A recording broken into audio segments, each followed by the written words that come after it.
Visit with our friend Spencer Wirt, as you call him, the Meat Dude. It is brought to you by All Soccer Meats, which we're going to have some exciting news about them very shortly. But Spencer, how you been, man?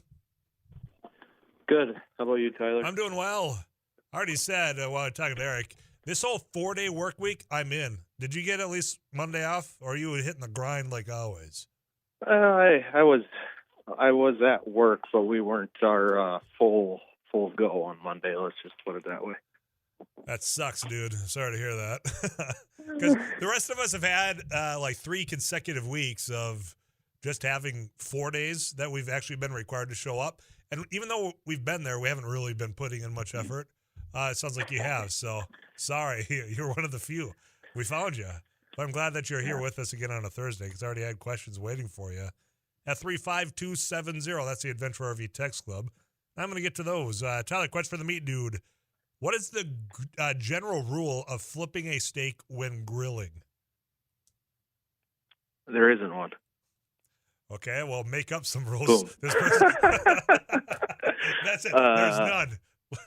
Go with what your gut tells you, pal. Yeah, okay. yeah. No, there's so many things that you can read or see that says you should only flip a steak once or twice or whatever, and I feel like I say this all the time, but it really depends on the steak and the environment and what you're doing, right?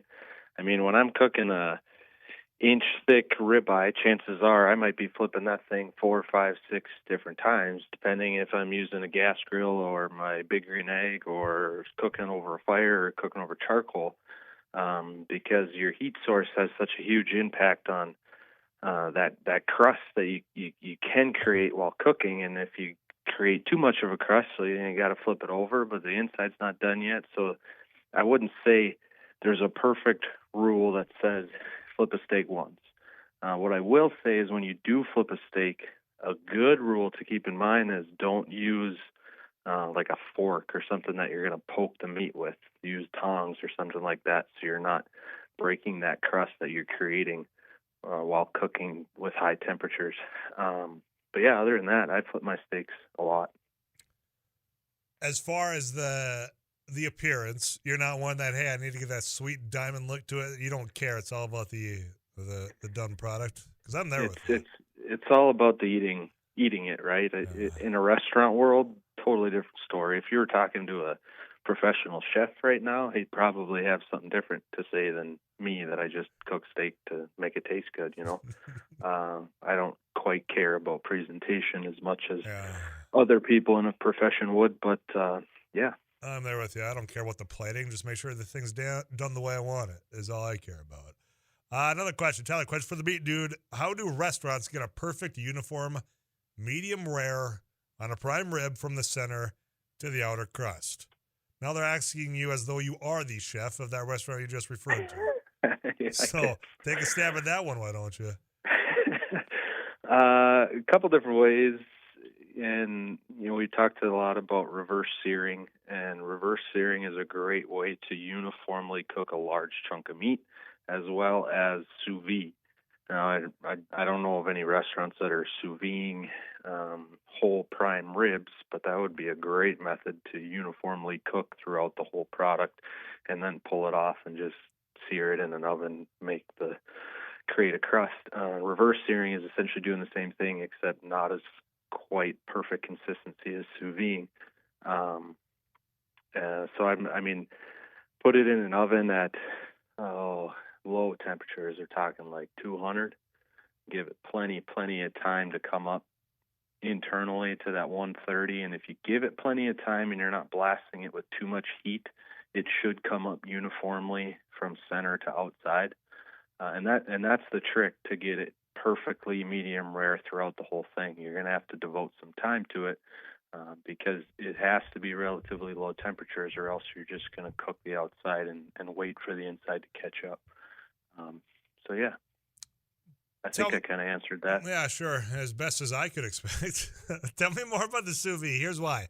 We just had the holidays, and one of my friends got this contraption that is sous vide for Christmas, and all I can think of is, What's the difference between that and me vacuum sealing, pick a meat, and throwing it in some boiling water?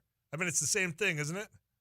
I sure think so. I think sous videing, the handy deal, like the little thing that you drop into a pot of water, the handy deal about it is that it will stay consistent.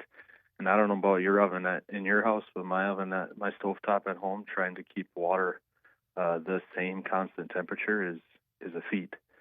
I think that's kind of the great thing about a sous vide is that it keeps the perfect temperature, whatever you set it at the whole time. All right, so it is worth the investment, not just, okay, well, vacuum seal her up, throw her in the boiling And then, water, and then set the timer.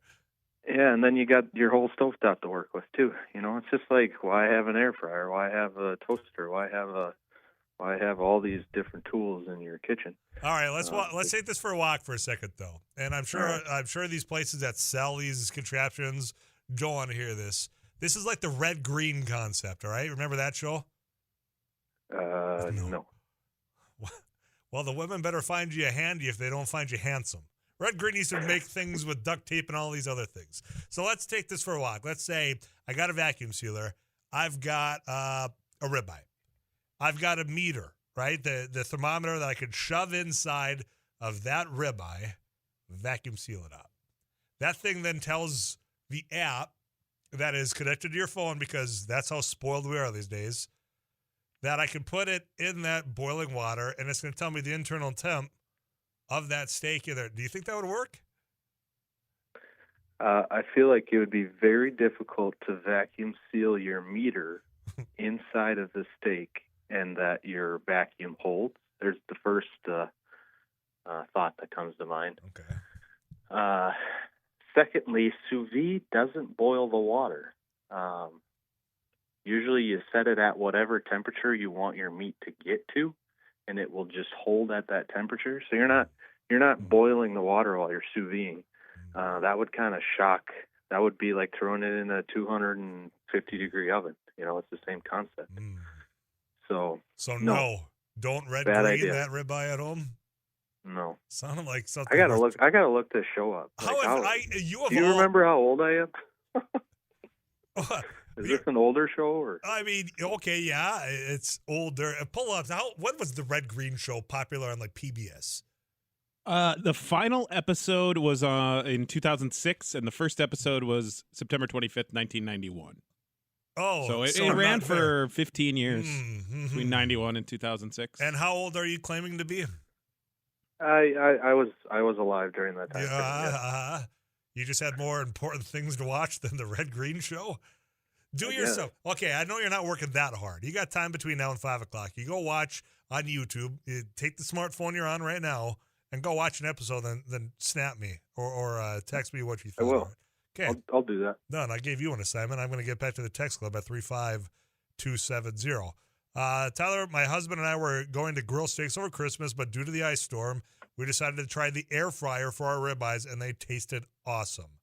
6 minutes each side. See, we've talked about this, and you just question, well, why an air fryer? Why not?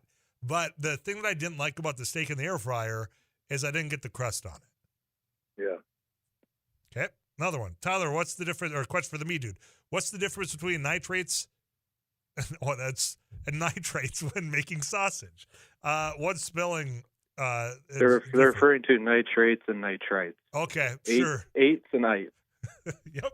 You're right. Now that I reread this. Yeah. Okay. And they're opening a whirlwind of conversation because this is my wheelhouse right here. So nitrates are naturally occurring in pretty much any green vegetable, lettuce, celery, like the plant of fruit. Anything that's essentially green, leafy, it's got nitrates in it. Now, when we take nitrates, the natural source, we can essentially ferment it and create a source that we can put into meat. And then once nitrates are introduced to meat, the chemical reaction occurs, changes to nitrites. Nitrites bind with myoglobin. This whole big chemical reaction happens, and we get cured meat. That's that cooked pink meat that you're used to seeing in bacon or sausage, like fully cooked smoked sausages. things like that. Now, in modern practices per se, we have synthetically created nitrites. So we took one chemical step out of the equation and created nitrites, bound it with sodium, like pretty much everything is bound with sodium in meat processing. So we can take that controlled ingredient and do the same exact thing and skipping a whole bunch of steps. Now, we've technologically advanced in the curing world, and you're now able to buy nitrates in a natural form that you're just readily available to add to your meat, and therefore can create a cured product. But then we get into government regulations on labeling, and that's where you're seeing products on the shelf that say uncured bacon or uncured sausage or uncured whatever. It has the natural occurring nitrates that were added by the meat processor, of course, and then anything else that you see that doesn't have that claim uncured on it was used the synthetic form of nitrate. Ooh. Take a breath, man. And I could go on and on and on Jeez. and on, but it's an interesting topic. At the end of the day, they do the same thing. It's a question of natural versus synthetic. Wow. Yeah. Geez. Need a smoke after that one. You're pretty excited. Enjoy the enthusiasm of explaining the whole chemical balance between that. I got a phone call for you. Want to take that, Spencer? Sure. Tim, you're on with Spencer Wirt, the Meat Dude. Thanks for calling on in.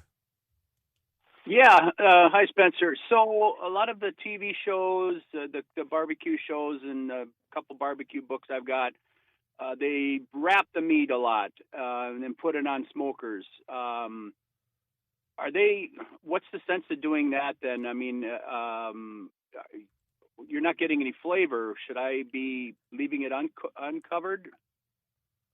Yeah, so when you're smoking product, the first, depending on what product you're making barbecue-wise, the first 3 to 4 hours, let's call that your smoking step. That's where you're trying to hit that product with heavy smoke, give that protein the ability to take in that flavor, that smokering, all of which that you want your end product to do. And then protein gets to a certain point that once it's cooked to like 140, 150, it's not going to take in any more smoke. Yeah, you could create more crust, you could create more flavor that way, but what wrapping does is creates an oven over the product.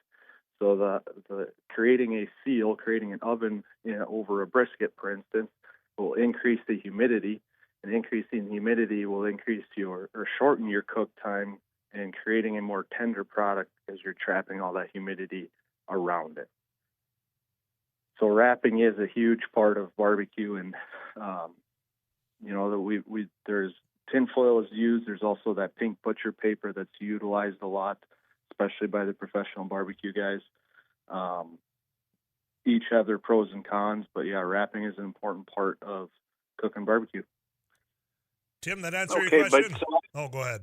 Yeah, so I'm getting from you then that it should be a combination of both. Maybe the first portion opened up to get the smoke, and then wrap it to keep the juices in and cook it more thoroughly.